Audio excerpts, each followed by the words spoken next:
안녕하세요. 신쌤입니다. 여러분은 그림을 잘 그리시나요? 저는 워낙에 그림 솜씨가 없어서 학기 초에 학생들을 처음 만나면 먼저 그 사실을 고백하고요. 칠판에 사람을 졸라맨으로 표현해가면서 설명을 하곤 합니다.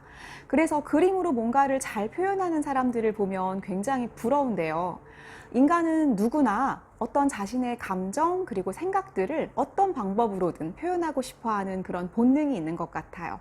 그리고 그 표현하는 여러 가지 방법 중에서 미술은 정말 강력한 방법의 하나가 아닌가 하고 생각을 합니다. 저는 미술로 뭔가 제 생각을 표현하는 게 좀 서툴기 때문에 미술을 설명하는 책을 읽는 것을 굉장히 좋아하는데요. 오늘은 서양 미술사를 설명하는 최고의 책을 그래서 소개하려고 합니다. 너무나 유명한 고전 중의 고전입니다. 곰브리치의 서양 미술사라는 책입니다. 제가 이 책을 처음 만난 건 좀 한참 됐어요. 한 10년 가까이 됐는데 그때 사실은 이 책을 볼 때는 뭔가 유명한 책이라는 것을 알지 못하고 우연히 도서관에서 구경하다가 그냥 재밌을 것 같아서 봤는데 너무 좋은 거예요. 그래서 도대체 이 책 뭐지? 라고 이제 찾아봤더니 서양 미술사계에서는 거의 독보적인 그런 고전이더라고요. 그래서 제가 정말 이 책은 그럴 만한 자격이 있는 대단한 책이다 라고 생각하면서 끄덕끄덕하면서 이 책을 이제 구입을 해가지고 지금까지 한 3번 정도 읽었습니다. 이 책은 일단은 전반적으로 좀 이렇게 보여드리면 다른 일반적인 책보다 크기가 좀 큽니다. 그리고 두께도 꽤나 두껍고요. 일단 무게가 무거워요. 이 책의 유일한 단점을 말씀드리면 가지고 다니면서 읽을 수가 없다는 건데요. 너무 무겁습니다. 일단 속에 종이질이 일반적인 책들과는 다르게 이렇게 좀 반닥반닥한 그런 화보 같은 그런 책이고요. 그 이유는 실제로도 굉장히 많은 그림들이 실려 있기 때문이에요. 그래서 속에 들어있는 일단 도판의 질도 너무너무 훌륭합니다. 그래서 읽으면서 어떤 그림에 대한 설명을 보면서 그 그림이 어떤 그림인지 찾아볼 필요가 없어요. 대부분의 그림이나 건축물과 같은 그런 화보들이 정말 잘 드러나 있습니다. 글씨가 좀 작기는 한데요. 그래도 워낙에 막 질이 훌륭해서 보고 있으면 그냥 소장하는 것만으로도 굉장히 기분이 좋은 그런 책입니다. 미술사와 관련한 책이기 때문에 아름다움을 논하는 책이라고 볼 수 있는데요. 이 책은 그 자체로 아름다운 그런 책이라고 제가 생각하는 그런 책입니다. 그래서 일단은 글 자체가 굉장히 훌륭합니다. 그리고 목차를 보면 미술사 입문서라고 말씀을 드렸잖아요. 입문서의 모든 훌륭한 미덕이 다 들어있는 그런 책입니다. 그래서 이렇게 차례를 쭉 보면 고대 미술부터 시작을 해서 현대 미술까지 쭉 순서대로 들어있는데요.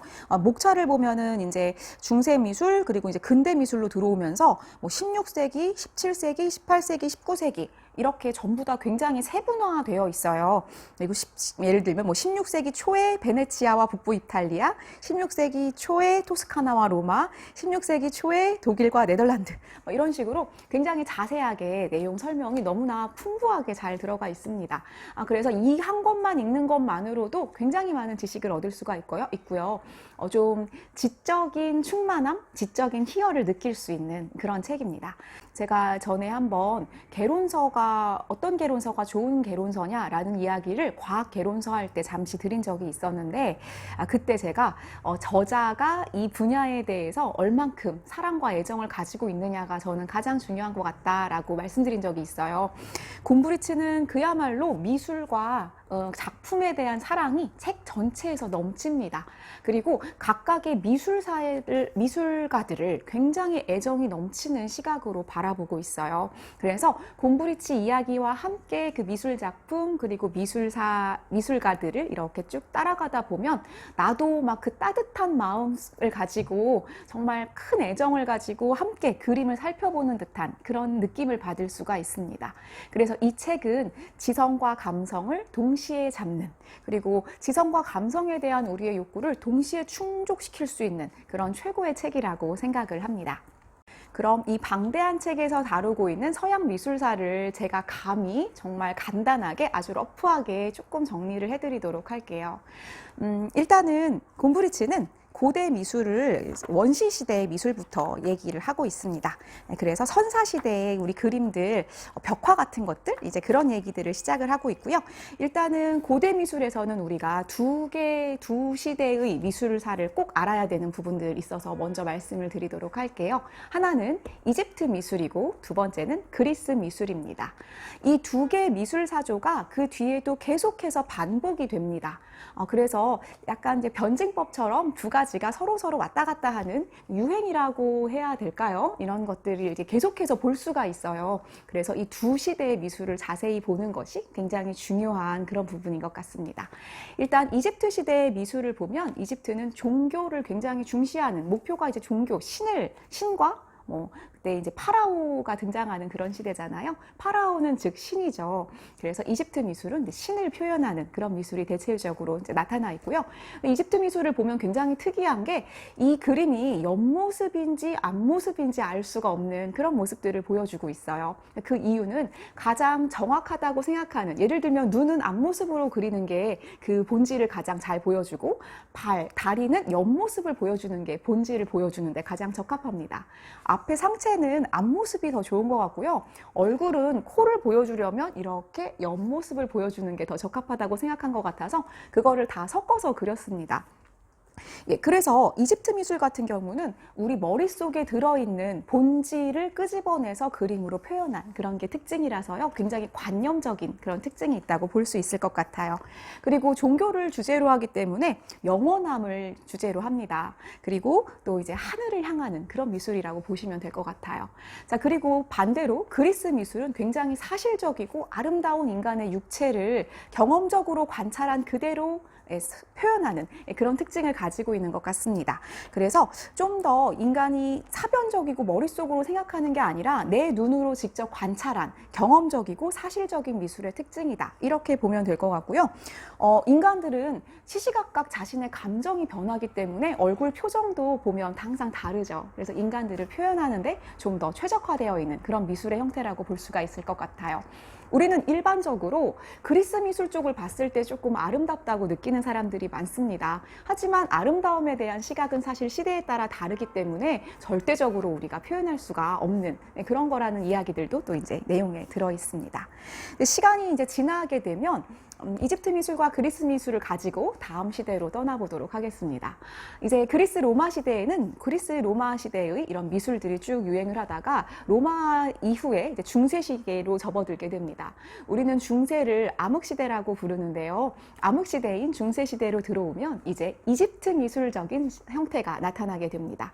모든 철학이 중세인들의 생각은 자신 인간이 아니라 신을 향해 있어야만 하는 시대잖아요. 그래서 영혼을 생각하고 종교를 생각하는, 그리고 우리의 신앙심은 전부 다 어떤 하늘을 향해 있잖아요. 그래서 관념적이고 굉장히 사변적인, 그리고 좀 추상적인, 그리고 신과 영혼을 표현하고자 하는 그런 미술이 발달을 하게 됩니다. 그리고 이제 이집트나 이런 종교예술 같은 경우를 보면요. 인간이 표현을 얼마나 잘하고 천재적인 붓터치 이런 것들이 하나도 중요하지 않아요. 전부 다 신의 영광을 드러내기 위한 규칙대로 그림을 그려야 합니다. 그래서 이 시대에는 작가가 누구인지가 별로 중요하지가 않습니다. 그래서 우리가 다양한 우리 인간의 창조력을 발휘할 수가 없는 그런 시대이기 때문에 이 시기를 특히 암흑시대라고 부르는지도 모르겠습니다. 하지만 중세기 시대의 미술은 또 그 나름대로의 굉장히 아름다움을 가지고 있는데요. 내용들은 좀 각자 보시면 좋을 것 같아요.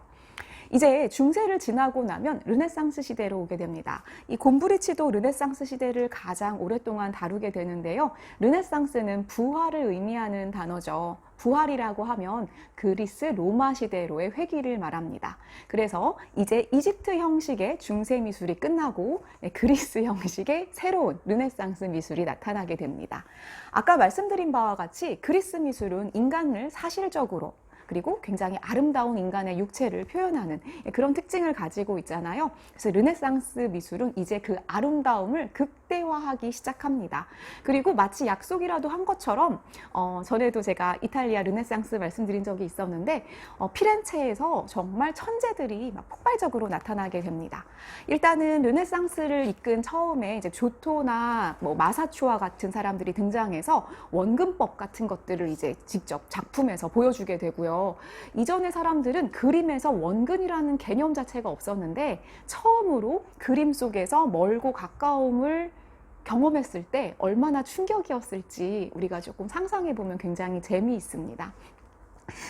이탈리아에서의 나온 이제 유명한 미술가들, 뭐 우리가 아는 사람들을 쭉 뭐 열거를 하면 다들 알다시피 레오나르도 다빈치와 미켈란젤로, 라파엘로 이런 사람들을 떠올릴 수밖에 없는데요. 이때는 아름다움의 극치, 거의 인간이 표현할 수 있는 미술과 예술의 끝장판 이렇게 보면 될 것 같습니다. 그래서 이 이후의 미술가들은 사실상 더 이상 할 게 없다고 느꼈던 것 같아요. 그래서 결국은 레오나르도 다빈치나 미켈란젤로가 그렸던 그림을 따라 그리고 비슷한 형식으로 뭔가 모방을 하는 시대가 계속 이제 뒤에 이어지게 됩니다. 뭐 이런 걸 우리 매너리즘이라고 부르기도 합니다. 그래서 이제 계속 어떻게 하면 인간의 모습들을 사실적으로 그림 그릴 수 있을까? 그래서 뭐 사실주의라든가 그 뒤에 뭐 낭만주의라든가 뭐 로코코 양식 뭐 이런 내용들이 이렇게 뒤에 이어지게 돼요. 사실 하지만 다 비슷한 양식이라고 생각하면 괜찮을 것 같습니다. 이제 16세기에 이제 뭐 제가 또 좋아하는 사람들은 사실은 북유럽에는 막 알브레이트 뒤러 같은 사람들 막 나타나고요. 뭐 한스 홀바인 같은 그런 화가들도 굉장히 막 유명하게 활동을 했던 그런 시절이고요. 17세기에 가면 역시 계속 같은 사조가 이어지게 되는데 바로크 양식이라고 우리 이야기하는 뭐 루벤스라든가 그다음에 네덜란드의 렘브란트라든가 뭐 이런 사람들의 좀 더 막 약간 사람들의 이런 모습들을 좀 더 격렬한 그런 모습들로 보여주는 그런 양식들이 이제 유행을 하게 됩니다. 18세기에 와도 여전히 그리스적인 양식이 계속 이어지고요. 18세기 하면 이제 혁명이 지나가게 되는, 그래서 이제 유럽에서는 각국에서 시민혁명들이 이제 일어나고 그 뒤에 이야기들이 이제 일어나게 되는데, 뭐 신고전주의라고 해서 뭐 자크 루이 다비드의 그림 같은 것들, 뭐 이런 게 이제 또 유행을 하게 됩니다. 19세기로 오면서 이제 조금 생각들이 많이 바뀌게 됩니다. 영국에서는 윌리엄 터너 같은 사람들의 그림, 뭐 존 컨스터블 같은 그림들이 막 나타나게 되고요. 그 다음에 밀레의 사실주의, 뭐 이런 그림들도 유명하다고 이야기를 보통 많이 합니다. 그리고 이제 진짜 새로운 그림들이 나타나는 시기가 나올 건데요.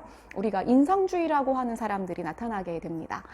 사실 그림을 그 전까지는 실제 모습과 똑같이 그린 그림이 가장 훌륭한 그림이다 라고 생각했어요. 우리도 사실 일반적으로 많이 하는 생각입니다. 실제 모습과 똑같이 그린 그림을 보면 우리가 와, 어떻게 이렇게 표현을 잘할 수 있을까? 대단하다. 이렇게 누구나 쉽게 이야기를 하는데, 문제는 이제 사진기의 발명입니다. 아무리 그림을 잘 그려도 사진기와 같이 똑같이 묘사할 수는 없잖아요. 그렇다면 미술이라는 것, 예술이라는 것은 과연 어떤 표현을 해야 하는가? 이때부터 인상주의 화가들은 이런 생각을 하게 돼요. 실제로 외부에 있는 것들을 우리가 완벽하게 객관적으로 보는 것이 가능할까? 그리고 절대적인 어떤 진리라는 것들이 과연 존재할까? 이 물체의 정말 진짜 참이라는 게 어떻게 우리가 이것을 알 수 있을까? 이것을 알 수 있는 방법은 사실은 없고, 중요한 건 그것을 보는 나 자신이라는 거죠. 그래서 개인의 주체, 개인의 주관성 같은 것을 굉장히 중시하면서 어떤 사물을, 자연을 바라보고 있는 그 순간의 나의 감정, 그리고 그 순간의 빛의 형태, 시시각각 변하는 생각 전 세계 속에서 내가 그 사물을 어떻게 바라보고 있는지를 묘사하는 것, 이런 것들을 굉장히 중시하면서 빛을 묘사하는 인상주의 화풍이 발달을 하게 됩니다. 그래서 우리가 널리 알고 있는 모네와 마네, 뭐 이런 사람들의 그림들, 뭐 르누아르의 그림들, 이런 것들이 굉장히 유행을 하게 되고요. 이게 19세기 초반 후반에는 이제 뭐 세잔이나 고흐나 고갱과 같은 사람들이 나타나면서 이전에 그런 고전주의와는 확연하게 그림이 다른 모습들을 보이게 됩니다. 이제는 눈에 보이는 이런 것들을 사실적으로 묘사하는 것보다는 우리 머릿속에 나의 감정, 나의 생각들을 어떻게 하면 예술로 표현할 수 있을 것인가가 더 중요해진 건데요. 눈치를 채셨는지 모르겠지만 살짝 이집트 미술의 느낌이 기억이 나실 것 같아요. 우리 머릿속의 관념, 생각, 이런 것들이 더 중요해지는 시대가 찾아오는 거죠.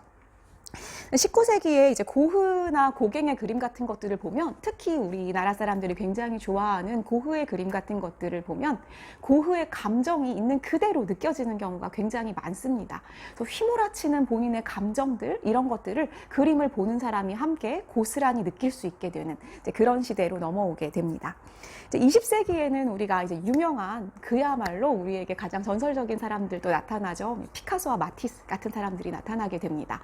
피카소 그림을 사실은 보면 우리가 이집트 미술을 다시금 생각할 수 있어요. 이집트에서는 눈과 코, 그 다음에 우리 옆모습, 이런 것들을 다 하나의 화면에 표현을 하잖아요.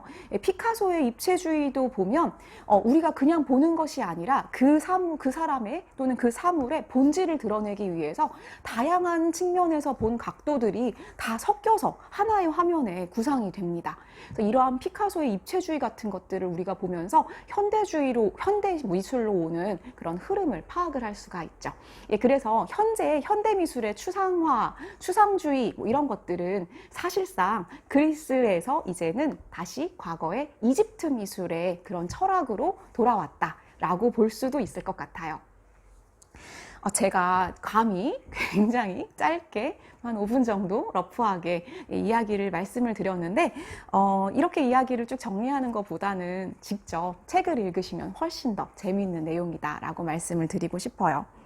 혹시 이 책을 다 읽는 것이 너무 부담스러우신 분들은 혹시 대출을 하실 수 있으면 서론만이라도 좀 보시기를 권하고 싶어요.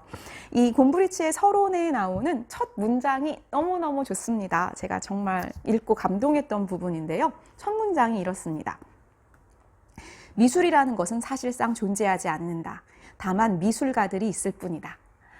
미술, 아트라는 것들의 실체가 존재하는 것은 아니다라는 거죠. 그것을 보는 우리 사람들의 다양한 생각이나 시각들이 결국은 미술을 만든 거고, 결국은 그 미술이라는 것이 아니라 미술가가 있을 뿐이다 라는 내용들, 뒤에 맨 마지막에 가면 이 내용이 거의 결말 부분에 다시금 나옵니다. 그러면서 이 말의 의미를 다시 곰브리치가 설명을 해요. 그래서 이 전체 책의 구성 자체도 굉장히 짜임새가 있는 그런 책이다라는 말씀을 드리고 싶습니다. 우리는 한 작품이 가지고 있는 아름다움은 그 소재가 가지고 있는 아름다움 속에 있는 것이 아니라는 사실을 곧 깨닫게 된다. 어떤 미술에서 작품을 볼 때 아름다운 소재를 그렸다고 해서 그 미술이 아름다운 것은 아니라는 거죠. 그러면서 불황아들을 소재로 그린 그림들을 보여주고 있습니다. 아름다운 것에 관한 문제는 무엇이 아름다운 것이냐에 관한 취향과 기준이 그처럼 다르다는 데 있다. 아름다움이 과연 무엇일까요? 우리는 어떤 것을 아름답다고 할까요? 아름답다는 것은 과연 객관적인 것일까요? 아니면 주관적인 것일까요? 이 미학과 관련하는 전반적인 철학적인 내용이 함께 담겨 있어서 제가 정말 이 부분을 굉장히 좋아하는데요. 우리가 아름답다고 생각하는 건 그리스 미술을 보고 우리가 굉장히 아름답다고 생각을 하죠. 대부분. 그렇지만 자세히 우리가 애정을 가지고 보면 다른 곳에서도 다 아름다움을 발견할 수 있다라는 얘기고요.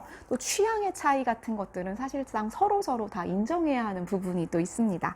그런 내용들도 잘 나타나 있고요. 여기 뒤에 보면 어떤 것이 진짜 아름다운가, 미술이 과연 어떤 것이 좋은가, 실물과 똑같이 표현하는 것이 과연 진짜 예술인가, 또 그렇지 않은가, 이런 내용들도 읽어보면 굉장히 재미있는 부분이 나와 있습니다. 그래서 피카소가 수탉을 그린 2가지의 작품을 소개를 하고 있어요. 그래서 정말 세밀하게 암탉과 병아리들을 묘사한 그림과 수탉이라는 제목의 목탄 소묘로 한 그림을 보여주고 있는데, 그 사람은 그냥 닭을 그리고 싶었던 게 아니라 수탉의 공격성과 뻔뻔스러움과 우둔함을 풍자적으로 표현하고 싶었던 거죠. 그래서 미술이 단순하게 어떤 사물을 똑같이 묘사하는 것에서 넘어서는 그런 게 있다라는 내용들을 이야기하고 있습니다. 미술가에 관해서 약간의 지식을 가지고 있는 사람들도 때로는 이와 유사한 함정에 빠질 위험이 있다. 그들은 하나의 미술 작품을 볼 때 그림 앞에 서서 그림을 감상하는 게 아니라 그것에 적합한 설명서에 관한 그들의 기억을 찾는 데 몰두한다. 그들은 렘브란트가 키아로스쿠로로 유명하다는 말을 들었던 기억으로 렘브란트의 그림을 보면서 유식한 척 고개를 끄덕이면서 훌륭한 키아로스쿠로군 라고 중얼거리며 다음 그림으로 옮겨간다. 나는 이러한 설익은 지식과 속물 근성의 위험성에 대해서 아주 솔직하게 말하고자 한다. 왜냐하면 우리는 모두 그러한 유혹에 굴복하기 쉽고 또 이와 같은 책이 그러한 속물들을 증가시킬 수도 있기 때문이다. 나는 사람들이 눈을 뜨는 것을 돕는 것이지 입을 헤프게 놀리는 일을 돕자는 것이 아니다.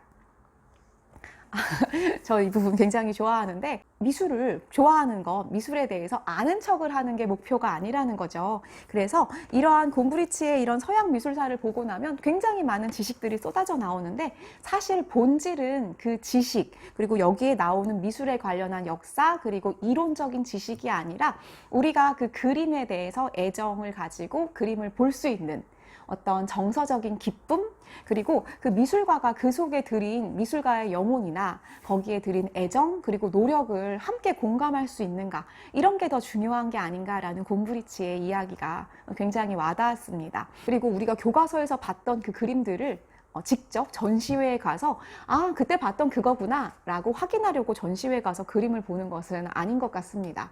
내가 어떤 그림 앞에 서서 한참을 넋을 잃고 그 그림을 볼 수 있다면, 그리고 그 작가가 그린 영혼을 우리가 함께 느낄 수 있다면, 그게 바로 우리가 곰브리치의 서양 미술사를 읽는 가장 중요한 가치가 아닐까라는 생각이 듭니다.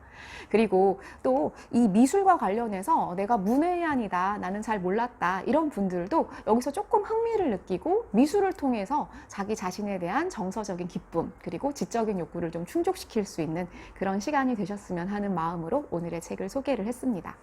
오늘은 제가 곰브리치 책을 가지고 아주 그냥 전반적인 미술사와 관련되는 이야기, 그리고 곰브리치에 대한 찬양, 이런 이야기를 좀 드렸는데요. 다음 시간에는 미술사와 관련되는 또 다른 책 한 권을 소개하면서 조금 더 구체적인 사례를 좀 소개해 드리도록 하겠습니다. 저와 함께 이 그림들을 보면서 굉장히 그림에서 얻는 즐거움을 함께 공감하실 수 있었으면 좋겠습니다. 그럼 다음에 찾아뵙도록 하겠습니다. 함께 봐주신 분들께 감사드립니다.